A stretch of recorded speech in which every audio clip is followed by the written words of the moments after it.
भैया अरविंद यादव जी एक बात बताओ, ये चुनाव का झंझट तो निपट जाएगा 8 तारीख को दोपहर 12-1 बजे तक कथा समाप्त, प्रसाद बट जाएगा, लेकिन ये जो गोमती का लफड़ा चल गया भैया जी, ये तो 24 तक चलेगा कि 28 तक चलेगा कोई पता ही नहीं है जी। और सुरक्षा अलग कम हो गई। अभी 22 है, मान लो कल को 22 भी हटा के 2 ही सिपाही हो जाए तब क्या करोगे? भैया बताओ अरविंद जी।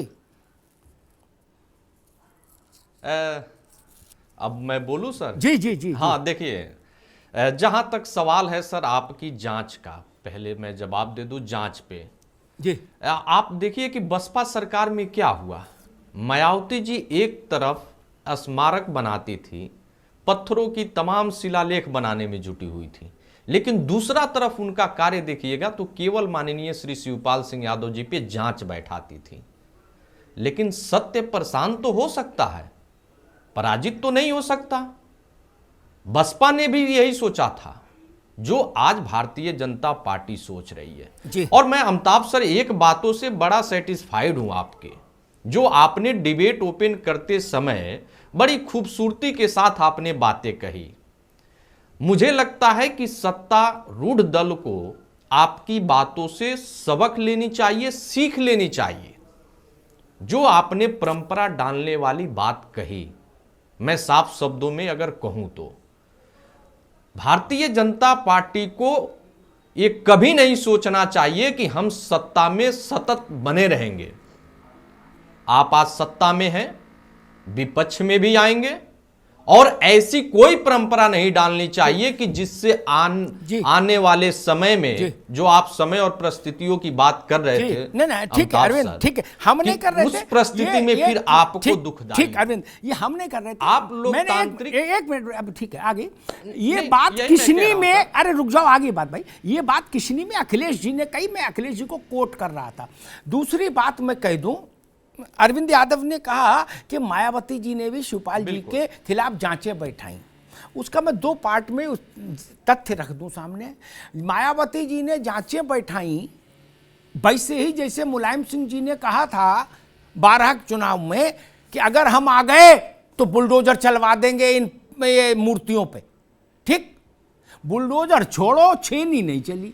ठीक, वो दोनों के बीच में सहमति थी कि भाई तुम हमारे खिलाफ ड्रामा करो, हम तुम्हारे खिलाफ ड्रामा करें, लेकिन मामला गंभीर नहीं होगा। ठीक, नसीमुद्दीन के खिलाफ तक तो मामला जो बना था वो फाइल, सुन लो बाबू, अखिलेश यादव के चेंबर में रखी रही 5 साल चीफ मिनिस्टर रहते हुए, उन्होंने सैंक्शन नहीं दी, नसीमुद्दीन के खिलाफ नहीं दी। दूसरी बात, जब मायावती जी की सरकार चली गई तो और अखिलेश यादव और शिवपाल यादव में झंझट हो गया, तो मायावती जी ने डोरे भी डाले थोड़े बसपा ने। उन्होंने अपने मंच से कहा कि अखिलेश शिवपाल यादव के खिलाफ के साथ अन्याय हो रहा सपा में। ठीक, वो रिश्ता क्या कहलाता है वो अलग विषय है भैया, लेकिन ये भाजपाई थोड़े विचित्र हैं, ये बताए दे रहा हूं। क्या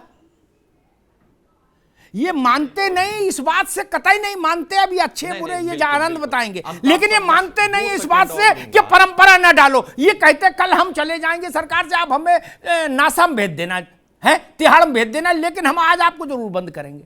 इनकी शैली दूसरी है। पहले शैली ये थी कि पंजाब में प्रकाश सिंह बादल और महाराजा पटियाला एक दूसरे को मंच से भ्रष्ट कहेंगे, लेकिन जेल नहीं भेजेंगे। भाजपा ये भैया ये दूसरे तरह के आदमी है, क्या कर सकते हैं। अब इनको भी अधिकार है राजनीति करने का। ये कहते हैं हम जेल जरूर भेजेंगे, ये कहते हैं हम जेल जरूर भेजेंगे। अपनी बातें सर थोड़ा समय चाहूंगा, अभी आएंगे भैया। आनंद जी, आप एक बात तो जान लीजिए, भले ही आप खंडन करें भाजपा, गंगा में खड़ी हो जाए और तुलसी का पत्ता हाथ में ले ले, तब भी शिवपाल यादव के साथ उसकी हॉबनॉबिंग चली। शादी ब्याह ना सही, कोर्टशिप तो मतलब वो तो चला ही, हेलो हाय।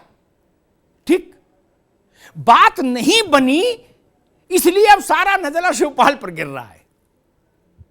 इसी प्रत्याशा में शिवपाल यादव को एक एमएलए भी पार्टी में था उस वक्त, शायद एक ही, हाँ, तब भी इतना बड़ी कोठी दे दी लखनऊ में जितनी 50 एमएलए वाले को नहीं मिल रही है।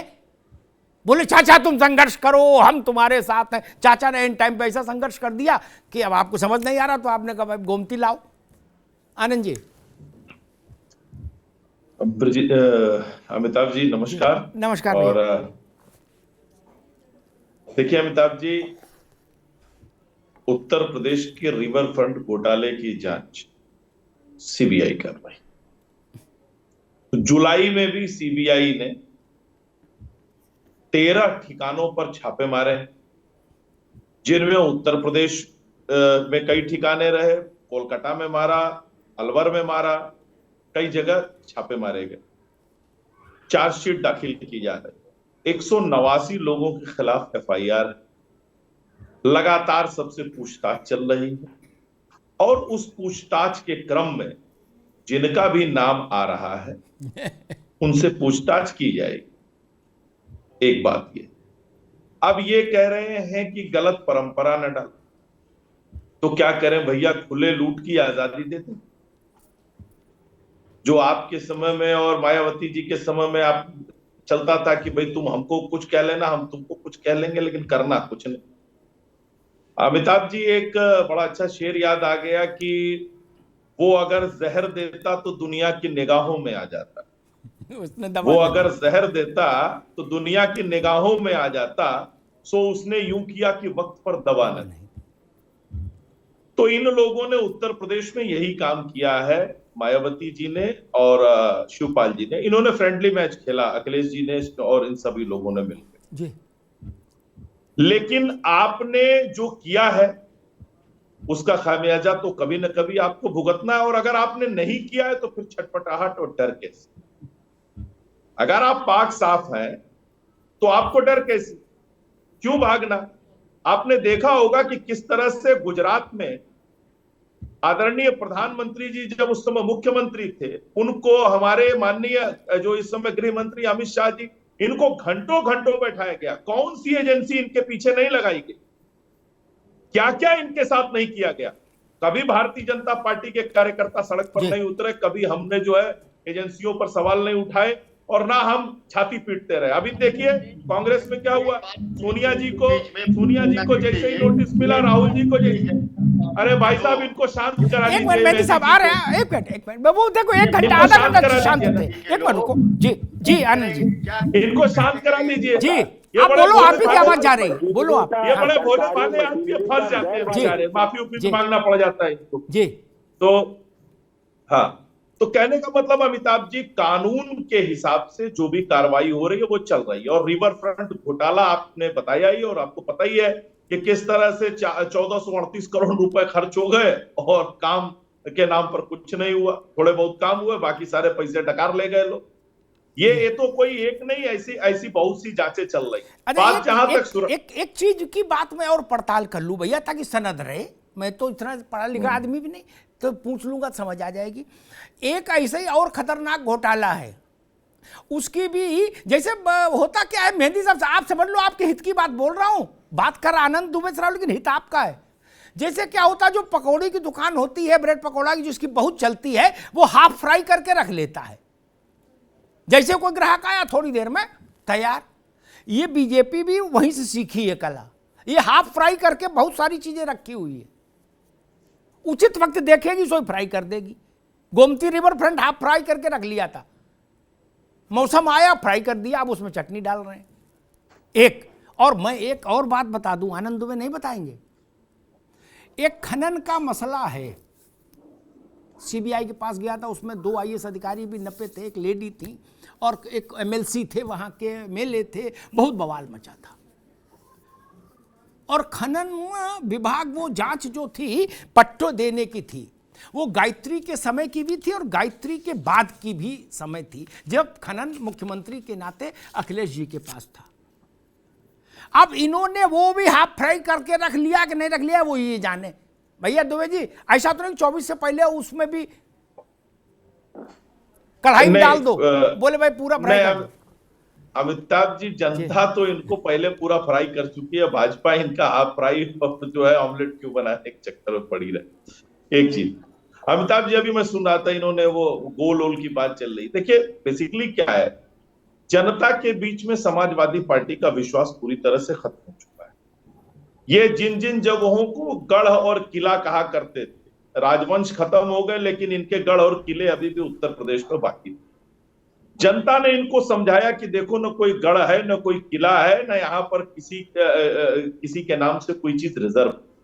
जो परफॉर्म करेगा, जो जनता के बीच में रहेगा, जो जनता के मन के हिसाब से काम करेगा, वो सत्ता में रहेगा, उसको जीत मिलेगी। ठीक बात, ठीक। और जनता तो खुद ही इनका गोलमोल किए पड़ी है। जी, जनता खुद ही गोल मार रही है। ये बार बार गोल पोस्ट से कभी इधर जा रहे हैं, कभी उधर जा रहे हैं। इनको समझ में नहीं आ रहा कौन से गोल। ठीक है आनंद दुबे जी, मैं मेहदी साहब आपके पास आ रहा हूं एक प्रश्न लेके। बीजेपी के काम करने की शैली को समझिए।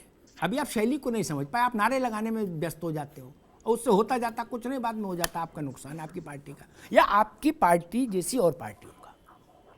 जो मैं समझ पाया हूं मौजूदा दौर में बीजेपी की सरकारों की कार्यशैली ये है कि विपक्ष का जो एक व्यक्ति है सबसे बड़ा, ठीक, सीधे उसको छोड़ भी दीजिए, लेकिन उसके जो सपोर्ट बेस है ना, उन सबको न्याय के अनुरूप कहीं उचित दंड दे दीजिए, ताकि खौफ इतना हो जाए कि कोई उसका टेलीफोन ना उठाए। यही उद्धव के साथ हुआ, ठीक।